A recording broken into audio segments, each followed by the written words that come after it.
আসসালামু আলাইকুম প্রিয় দর্শক, আপনাদের সকলকে আমন্ত্রণ জানাচ্ছি অন্য মঞ্চের আলাপচারিতায়। আজ আমাদের সঙ্গে আলোচনার জন্য অথবা আড্ডার জন্য অথবা আসলে আলাপচারিতার জন্যই আমাদের সঙ্গে আছেন।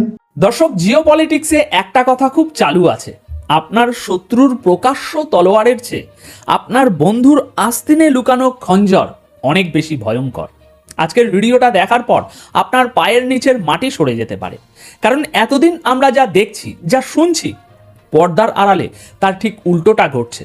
একদিকে মুসলিম উম্মার ঐক্যের ডাক, আর অন্যদিকে বন্ধ দরজার ওপাশে নিজেরই ভাইকে ধ্বংস করার জন্য সুপার পাওয়ারের হাতে সুপারি তুলে দেওয়া। সৌদি আরব, আমেরিকা, ইরান এবং ইসরায়েল, এই চার খেলোয়াড় মিলে এখন এমন এক ডেডলি গেম খেলছে যার পরিণতি হতে পারে একটা মহাযুদ্ধ। দেখুন, গত কয়েক সপ্তাহ ধরে আমরা কি দেখছি? সৌদি আরব এবং ইরান হাত মেলাচ্ছে, মুসলিম দেশগুলো এক হচ্ছে। কিন্তু মনে রাখবেন, আন্তর্জাতিক রাজনীতিতে যা দেখা যায় তা আসলে ধোঁকা। আসল সত্যটা লুকিয়ে থাকে কূটনৈতিক ফাইলে। প্রিয় দর্শক, আজকের আলোচনাটা একটু অন্যরকম হবে। কোনো আবেগের জায়গা থেকে নয়, একদম নিরেট তথ্য, লজিক এবং হার্ড ফ্যাক্টস দিয়ে আমরা বিচার করব আসলে কি হতে চলেছে। ভিডিওটা একটু বড় হবে, কারণ বিষয়গুলো এতটাই গভীর যে এক কথায় শেষ করা যাবে না। তাই অনুরোধ থাকবে, হাতে একটু সময় নিয়ে বসুন। আলোচনার গভীরে যাওয়ার আগে চলুন এক নজরে দেখে নিই আজকের ভিডিওর প্রধান তিনটি ব্রেকিং নিউজ, যা এই মুহূর্তে বিশ্বের বড় বড় থিঙ্ক ট্যাঙ্কারদের কপালে চিন্তার ভাঁজ ফেলেছে। আজকের প্রথম বড় ব্রেকিং, এক বিখ্যাত মার্কিন আন্তর্জাতিক ওয়েবসাইটের দাবি, বন্ধ দরজার ওপাশে নাকি একটা গোপন মিটিংয়ে সৌদি আরব আমেরিকাকে সোজা জানিয়ে দিয়েছে, ইরানের উপরে হামলা করুন, আমরা আছি আপনাদের সাথে বা পাশে, যাই হোক। অথচ প্রকাশ্যে তারা বলছে উল্টো কথা। এই যে ডাবল গেম, এর আসল রহস্য কি? সৌদি আরব কি আসলেই এরকম কোনো কাজ করেছে? আমরা বিচার করে দেখব লজিক দিয়ে। এরপর দ্বিতীয় খবর, যা অত্যন্ত আতঙ্কের। আমেরিকান মিলিটারি সোর্স থেকে লিক হওয়া তথ্য বলছে, ডোনাল্ড ট্রাম্প এই সপ্তাহেই ইরানের উপর ভয়াবহ হামলার গ্রিন সিগন্যাল দিতে পারেন। টার্গেট শুধু নিউক্লিয়ার সাইট নয়, টার্গেট খোদ ইরানের শীর্ষ নেতারা। তৃতীয় এবং গেম চেঞ্জিং খবর, ইরান আর চুপ নেই। ইরানের সুপ্রিম লিডারের উপদেষ্টা আলী শাম খামেনি স্পষ্ট করে বলে দিয়েছেন, এবার আর সীমান্তে যুদ্ধ হবে না। যদি হামলা হয় তবে ইরানের মিসাইল সোজা গিয়ে পড়বে ইসরায়েলের বুক চিরে একদম তাদের মেন শহরের ভিতরে। এই তিনটে খবরকে যখন এক সুতোয় আমরা গাঁথব, তখন যে ভয়ানক ছবিটা ফুটে উঠবে, সেটাই আজকের আলোচনার মূল বিষয়। তো চলুন শুরু করা যাক। প্রথমেই আসি সেই বিস্ফোরক খবরটিতে। মার্কিন সংবাদ মাধ্যম এক্সিওস এই খবরটা প্রথম মার্কেটে নিয়ে আসে, তারপর সমস্ত সংবাদ মাধ্যম ছাপতে শুরু করে। এক্সিওস বা তাদের মতো উচ্চ স্তরের যে সমস্ত পশ্চিমী সোর্সগুলো আছে, তারা দাবি করছে সৌদি আরবের ডিফেন্স মিনিস্টার আমেরিকান অফিসিয়ালদের সাথে একটা গোপন বৈঠকে নাকি বলেছেন, যদি ট্রাম্প এখনই ইরানের উপরে হামলা না করে তবে ইরান আরও শক্তিশালী হয়ে উঠবে এবং আমাদের জন্য হুমকি হয়ে দাঁড়াবে। এখন দর্শক, একটু ঠান্ডা মাথায় ভাবুন, লজিক দিয়ে ভাবুন। জনসমক্ষে সৌদি আরব কি বলছে? তারা বলছে, আমরা আমাদের আকাশসীমা, আমাদের মাটি বা আমাদের সমুদ্র কোনোটাই আমেরিকাকে ব্যবহার করতে দেব না ইরানের বিরুদ্ধে। তারা ইরানের সার্বভৌমত্বের কথা বলছে, মুসলিম ঐক্যের কথা বলছে, অথচ ভেতরে ভেতরে এই খবর। এখন এখানে তিনটে লেয়ার আছে যা আমাদের বুঝতে হবে, খুব মনোযোগ দিয়ে শুনুন। লেয়ার এক, পশ্চিমাদের ডিভাইডেড অ্যান্ড রুল ন্যারেটিভ। আমাদের প্রথমেই অন্ধের মতো এই খবর বিশ্বাস করা উচিত নয়, বিশেষ করে এই পরিস্থিতিতে। কারণ হতে পারে এটা সিআইএ বা মোসাদের একটা সাইকোলজিক্যাল গেম। কেন?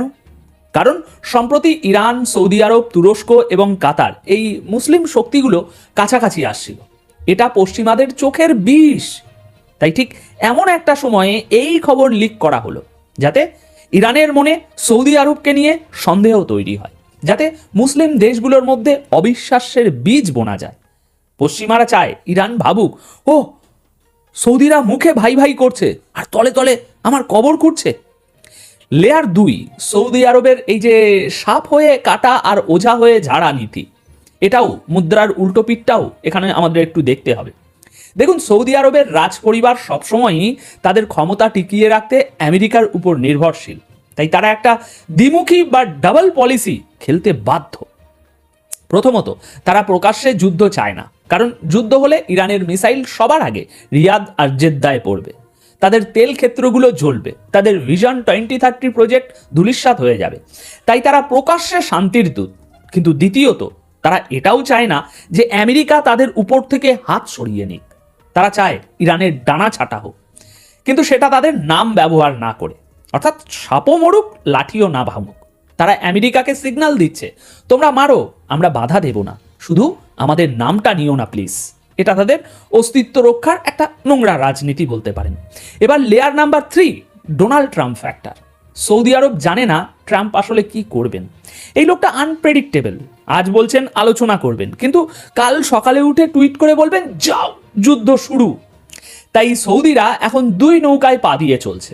যদি যুদ্ধ হয় তারা আমেরিকাকে বলবে দেখো আমরা তো শুরুতেই তোমাদের সাথ দিয়েছিলাম, আর যদি যুদ্ধ না হয় তখন তারা ইরানকে বলবে দেখো ভাই আমরা তো আমেরিকাকে আমাদের মাটি ব্যবহার করতে দেইনি। একেই বলে জিওপলিটিক্যাল ইন্স্যুরেন্স পলিসি, দুই হাতেই লাড্ডু রাখা। কিন্তু এখানে আমার প্রশ্ন হলো, এই খবরটা কি আসলেই সত্য, নাকি এটা কোনো উদ্দেশ্য প্রণোদিত মিথ্যে? তবে একটা কথা আমি বলতে পারি, বর্তমান মুসলিম বিশ্বে যে ঐক্যের সুর দেখা যাচ্ছে তার ক্রেডিট কিন্তু ইরানের। ইরানের সুপ্রিম লিডার আয়াতুল্লাহ খামিনির এই যে অনড় অবস্থান এবং তাদের সামরিক শক্তি দেখে আরব বিশ্ব বুঝতে পারছে আমেরিকার দালালি করে লাভ নেই, নিজেদের মেরুদণ্ড শক্ত করতে হবে। আচ্ছা, এবার আসি দ্বিতীয় এবং সবচেয়ে ভয়ঙ্কর খবরে।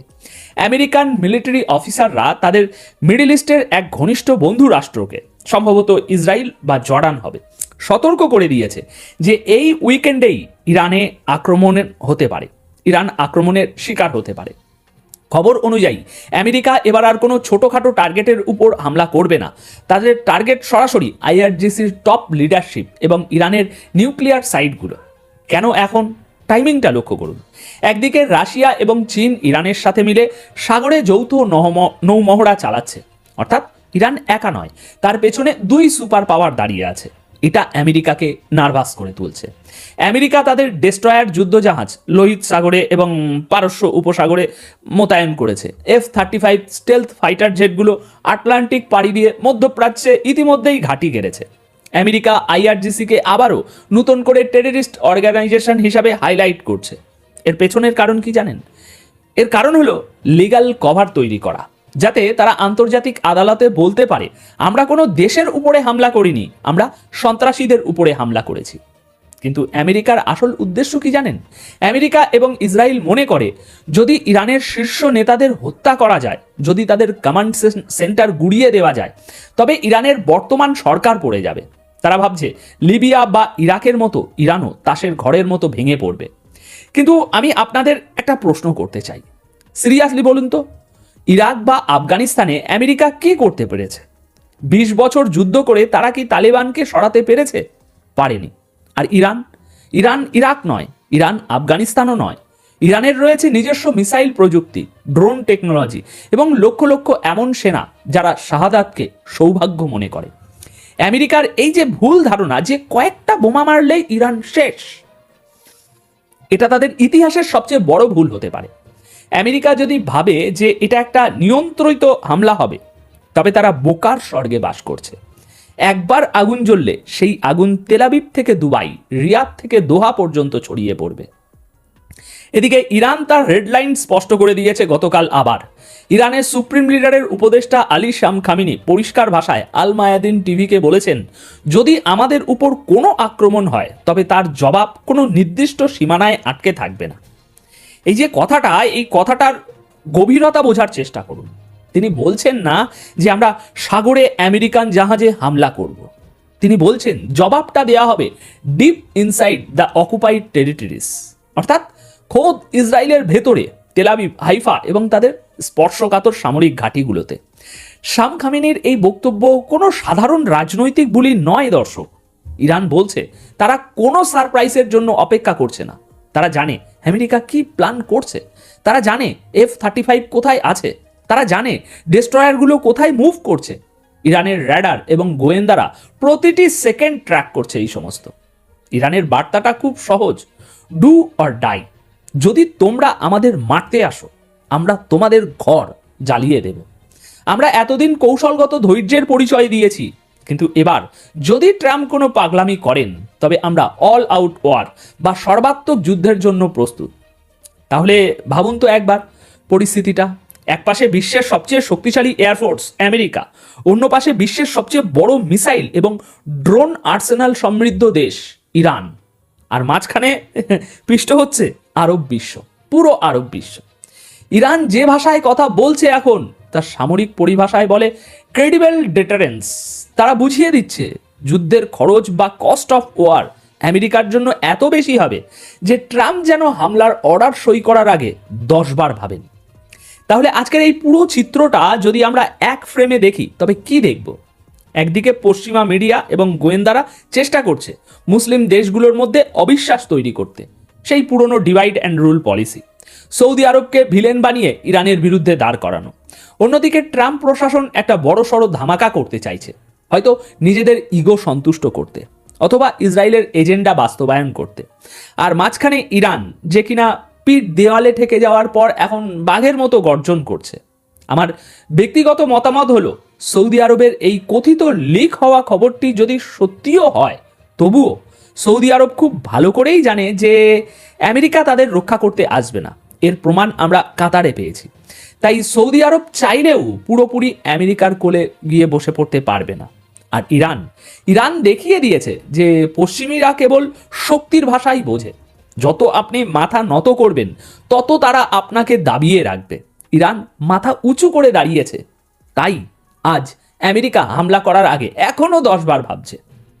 এখন আপনাদের কাছে আমার প্রশ্ন, আপনারা কি মনে করেন এই যে সৌদি আরব গোপন রেকর্ডিং এর কথা বলা হচ্ছে, সৌদি আরব হামলা করতে বলেছে ইরানের উপর, এটা কি আসলেই সত্য, নাকি আমেরিকার কোনো একটা চাল মুসলিম বিশ্বকে ভাঙার জন্য?